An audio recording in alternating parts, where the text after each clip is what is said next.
코틀린 언어에서 type alias, for each, 그리고 elvis 오퍼레이터에 대해서 간단히 이야기해 보도록 하겠습니다.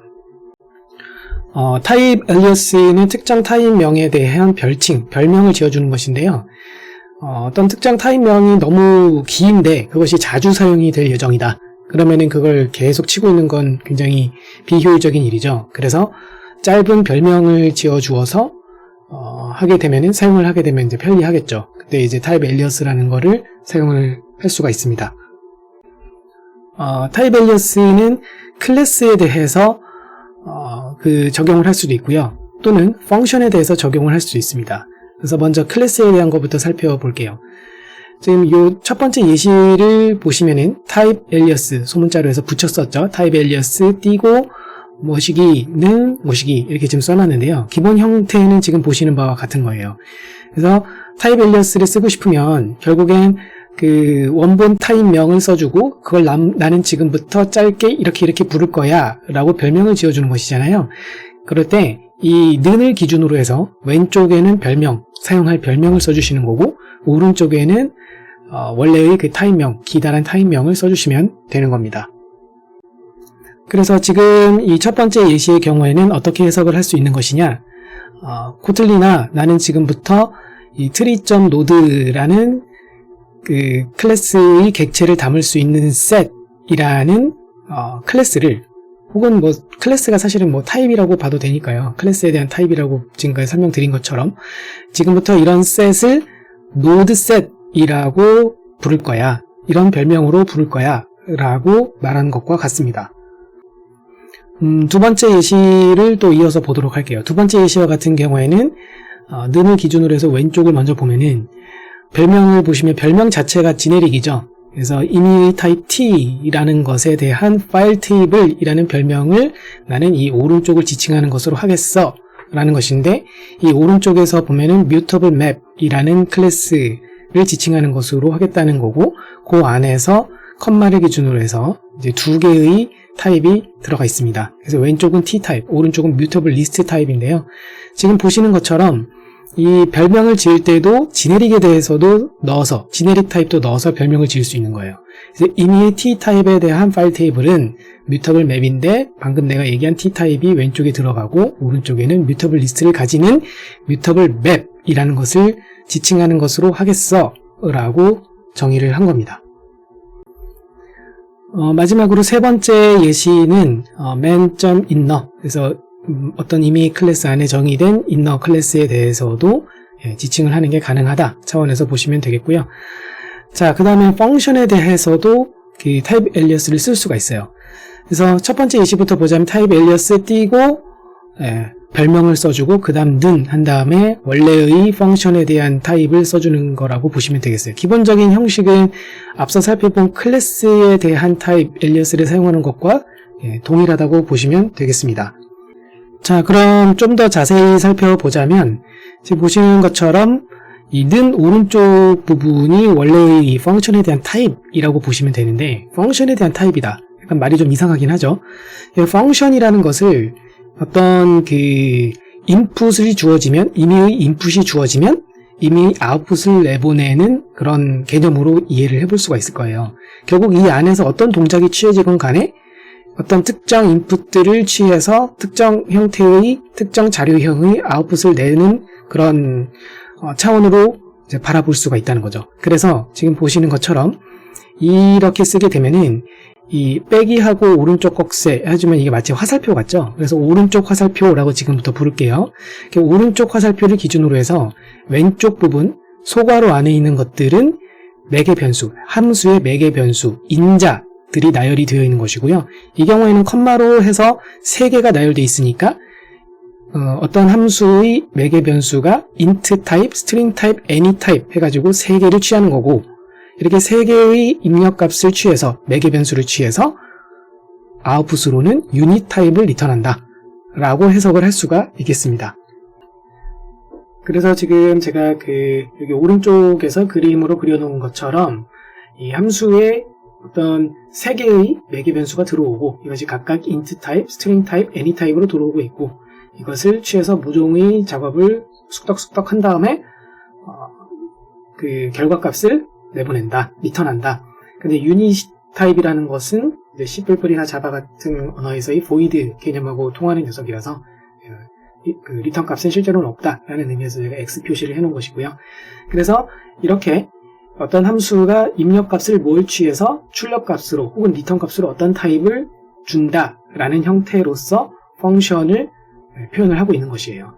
그래서 이것을 지금부터 펑션 타입이라고 생각을 한다면 이러한 펑션 타입을 가리켜서 지금부터 the func라는 별명으로 부르겠어 라고 선언을 한 것이죠. 자, 그럼 두 번째 예시로 가자면 두 번째 예시는 또 지네릭이죠. 함수에 대해서도 지네릭으로 한다는 게 가능한 거죠.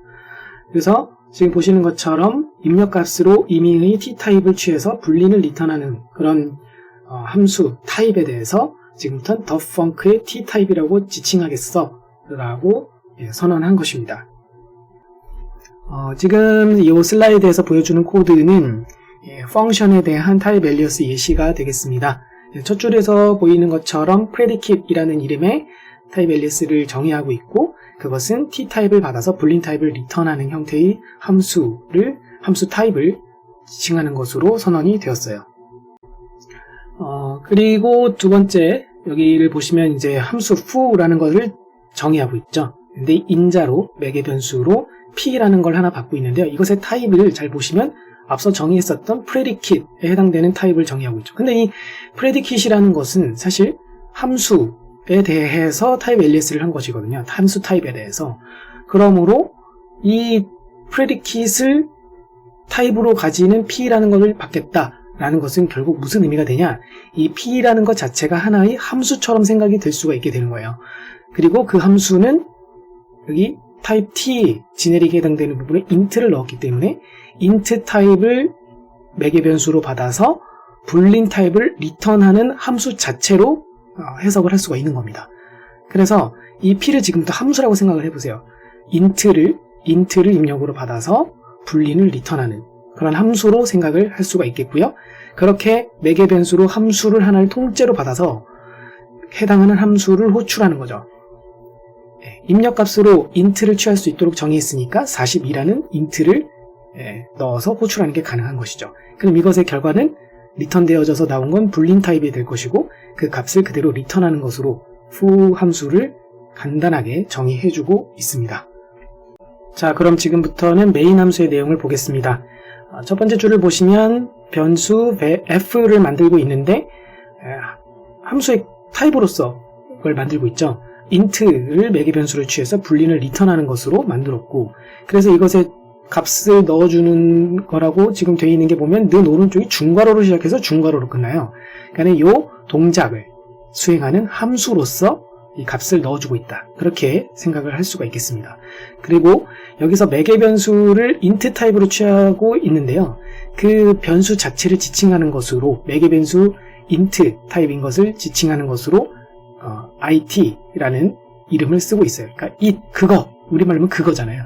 매개 변수 int로 들어온 그거가 0보다 크니 라는 조건문이죠. 그 조건문은 결국 true 아니면 false 둘 중에 하나로 나오는 거죠.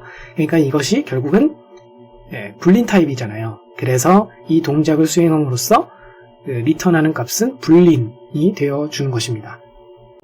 자, 그래서 이렇게 정의된 f를 foo 함수에다가 인자로 넣어주고 있죠.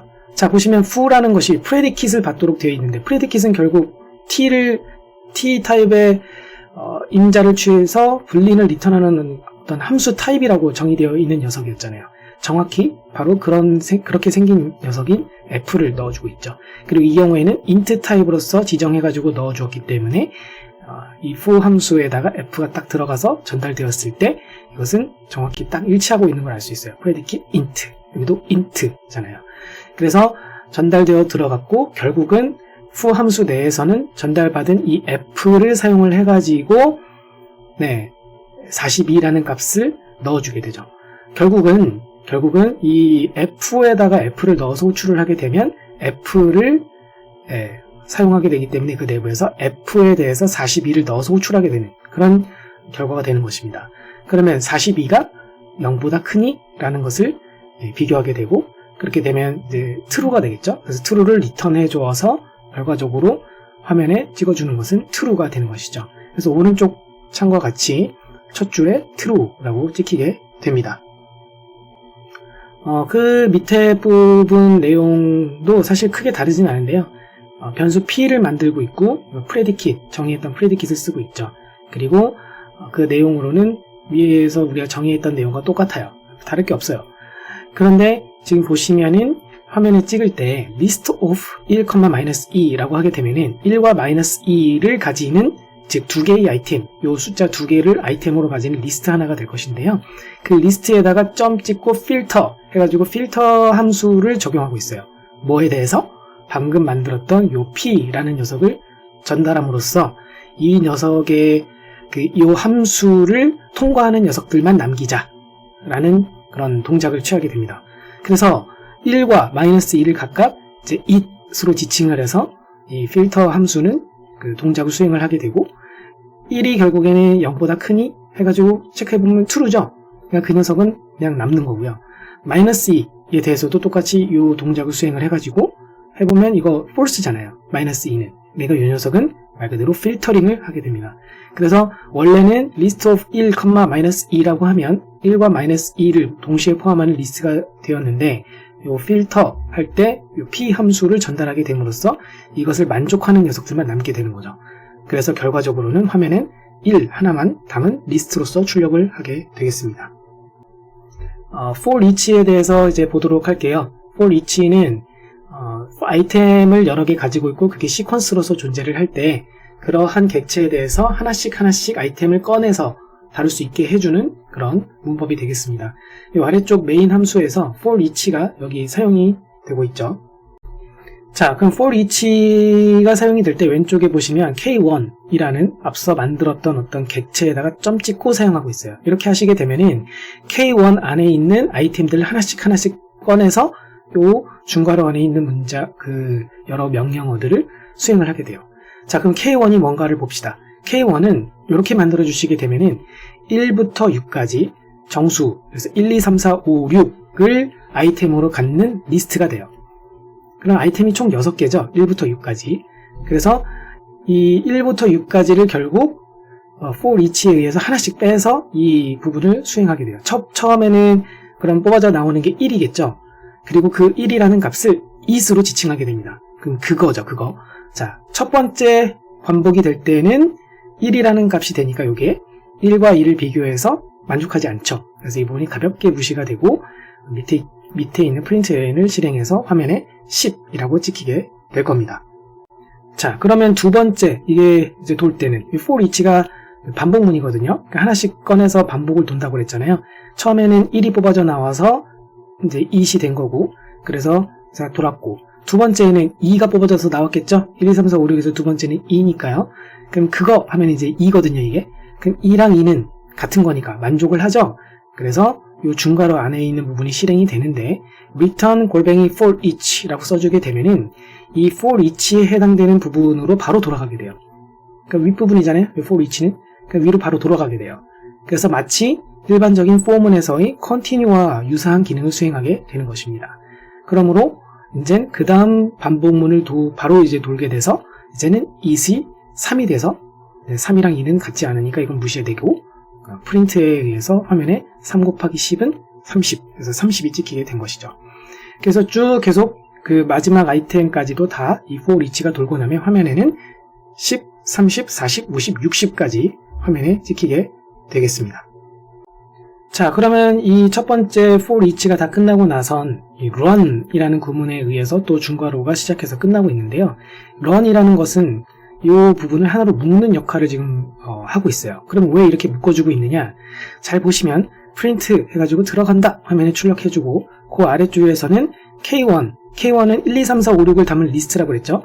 K1에서 서블리스트라는 것을 호출하시게 되면 0번째 거부터 4번째 거까지 해가지고 아이템을 취하게 됩니다. 4번째 앞에까지라고 정확하게 표현해야겠죠. 그래서 1, 2, 3, 4, 5, 6 중에서 0번째부터 4번째 앞에까지니까는 총 1, 2, 3, 4 총 4개의 아이템을 가진 리스트로서 결과가 나오게 돼요.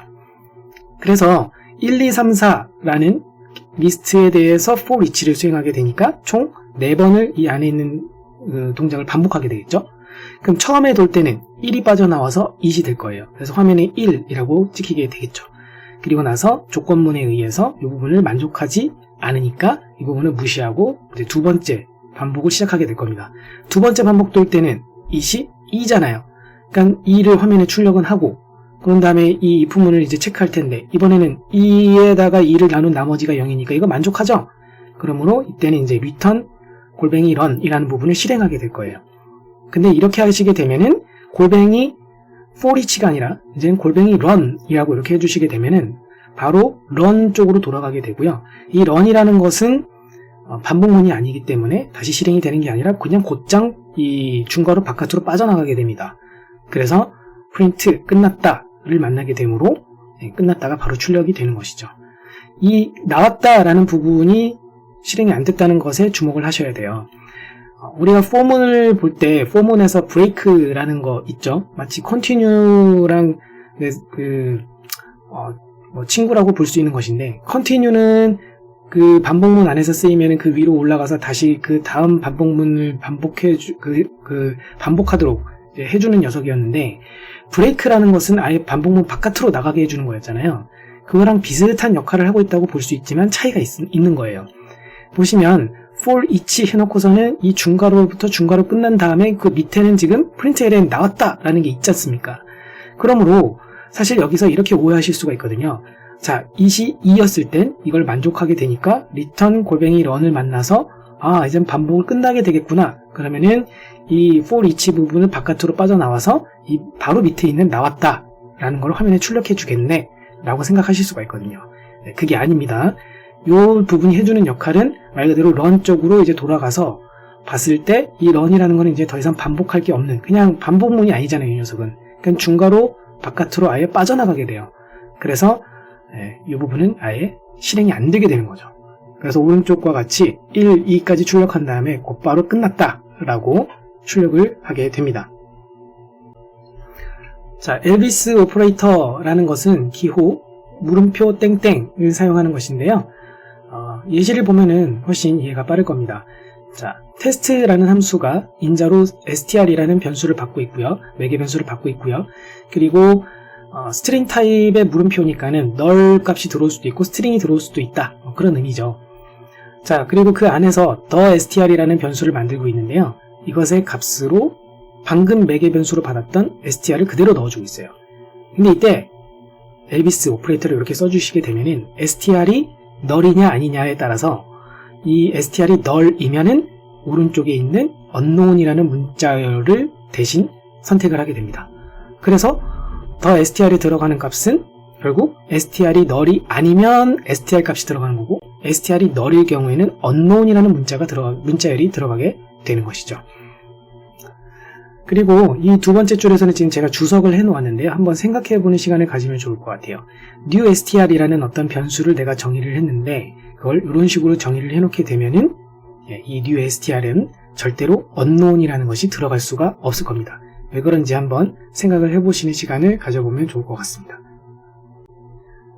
자, 그리고 이제 테스트 함수의 마지막은 방금 값을 정했던 더 str을 화면에 단순히 출력해주고 있죠. 자, 그럼 메인 함수에서 어떻게 하고 있나 봅시다. 방금 만들었던 테스트 함수를 2번 호출하고 있고 첫 번째는 hello라는 문자열을 전달했으니까 이 hello가 str에 들어가서 호출이 됐을 거고 여기 hello가 들어가 있으니까 hello 자체가 더 str에 들어갔겠죠. 그래서 화면에 hello라고 찍어주게 될 겁니다. 그 다음에 테스트에다가 null을 넣어서 호출했고 null이 그러면 이번엔 str에 들어갔을 거예요. 그러면 이번에도 str 값을 더 str에 그대로 넣어주어야 되는데 지금 str은 null이기 때문에 엘비스 오퍼레이터에 의해서 unknown이 대신 선택이 되고 unknown이 더 str에 들어가게 되겠죠. 그럼 화면에 unknown이 찍히게 될 겁니다. 그래서 실제로 실행하게 되면 보시다시피 첫 번째 호출, 테스트 호출에 의해서는 화면에 hello라고 찍혔고 두 번째 호출에 의해서는 null이 아니라 unknown이라고 화면에 찍힌 것을 알 수가 있습니다.